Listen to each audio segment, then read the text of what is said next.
Right? In fact, my mother loaned me $5,000 to set up my company.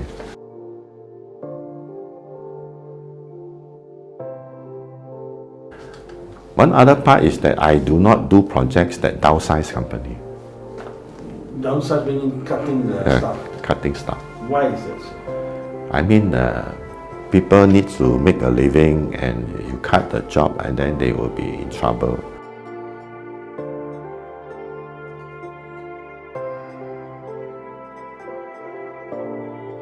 I told my wife to quit her job, full-time job, to take care of the children.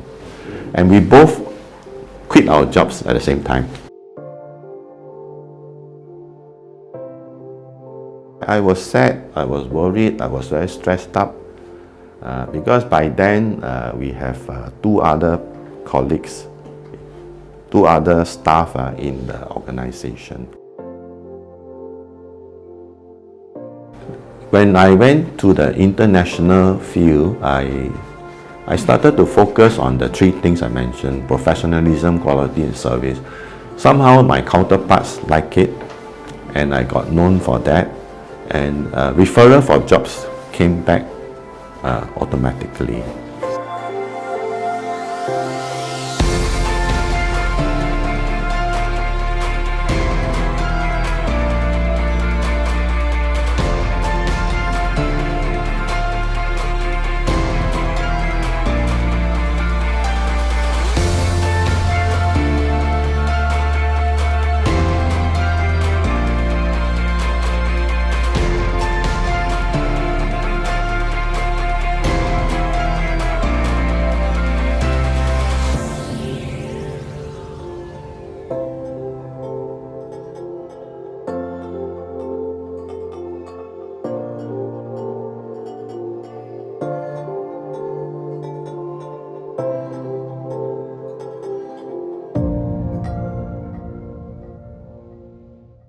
So I'm brought up in a typical Singaporean Chinese family. So both my parents are from China.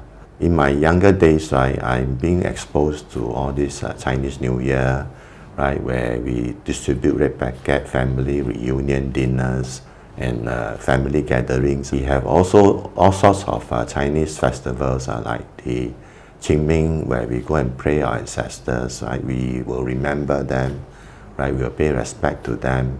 And of course, we have other things like Mooncake Festival, where we celebrate together to eat mooncakes under the full moon, right? And also drink nice Chinese tea, right? Together with the family members. So this helped me to shape certain aspects of my life, like for example, togetherness as a family, the importance of networking, right? And also the respect, right, on the seniors within the family and within the community. I followed my father when I was very young, so I actually helped him in his factory he makes tire mold, right, and so I grew up from there. So I observed the way he do business, and the most important part, right, in business that he told me is honesty. The business managed to raise my five siblings. So we all grew up together. I managed to finish my degree. My younger sister managed to finish the degree, right? And of course, my other brothers are technicians, right? And they were helping in the factory too, right? And the factory, in order to survive, has moved to Johor. Graduated from the Nanyang Technological Institute in 1985. So I joined an architecture and engineering consulting firm. Right, I became a design engineer for 2 years. My boss, Tay Keng Yao, he's actually a fatherly figure, so he's no longer around. When I was with him, he always guided me like a son. So when you are an engineer, what you should do. And you should not rattle too much of your engineering knowledge to the public. When you handle the public, you should actually normalize it to a layman to explain to them. I also learned from him ethics, right? And also the rights and wrong of things, the humanity part. Although he's an engineer, surprisingly, I pick up quite a lot of things from him. Because of the earnings are quite low at that time, I decided to move to the government. Saw an advertisement by the productivity agency in Singapore, and they say, we are hiring management guidance officer.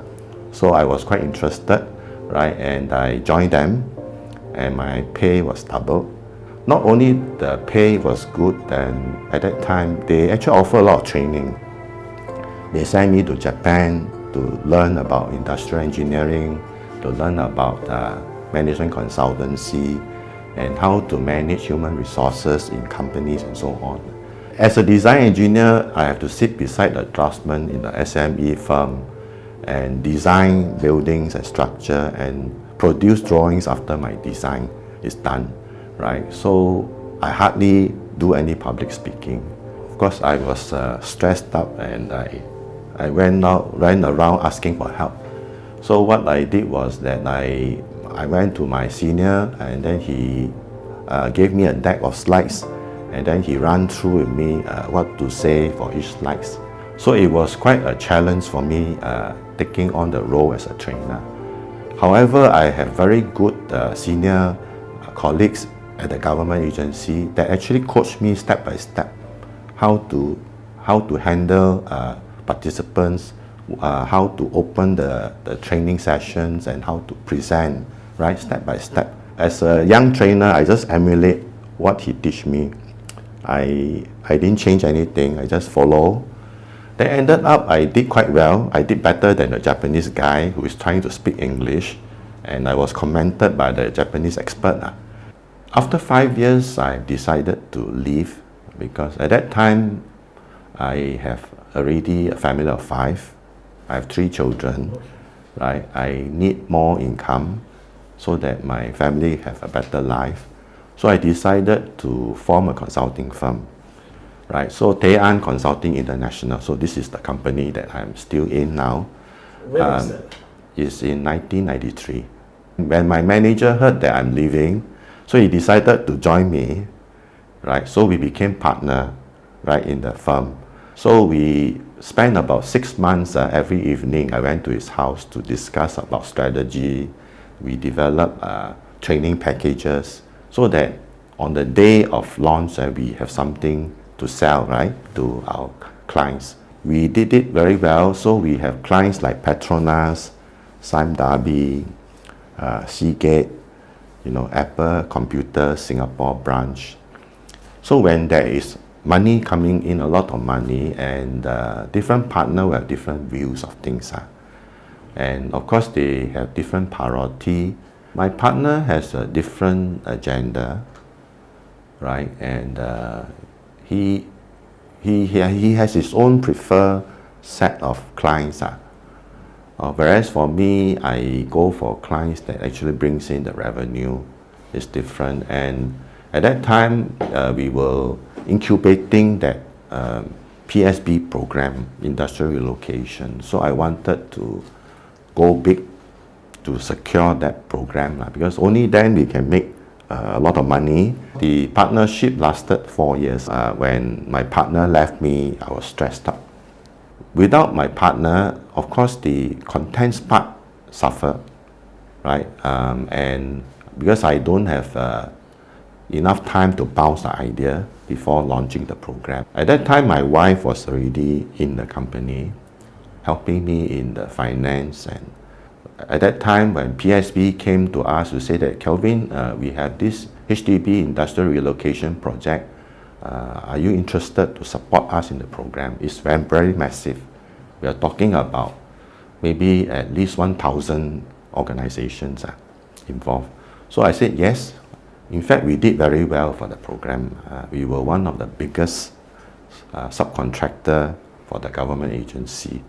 And being the biggest, we got the most projects. And so that's where I bought this office, right? And at that time, I was hiring 10 consultants, to help me in my work. The key is that I have 3 children and I need to put them to school and so on, and make sure that I have enough expenses, right, for my parents and then for my children. So that is a stress that I have to take, and my wife is very supportive. I have to spend time overseas. So at one time in the year 2008, 2009 and 2010, 50% of my time is overseas. So in a way, my family sort of adjusted to this and they accepted it. And of course, I try my best to, at that time, to call back, IDD call. So my bill is like $1,000 or $2,000 each trip. So I try to call back to get in touch with them. So I try to involve my family members in my work. But when I conduct programs for SME, when my children were young, we make them sit behind the class. So in a way, I build the business around my family. So any of your children following your footsteps? Not yet. Do you expect them to take over the business? I don't expect them to take over the business. I would encourage them because they have their own set of thinking. However, I'm prepared to hand over to them if they are interested.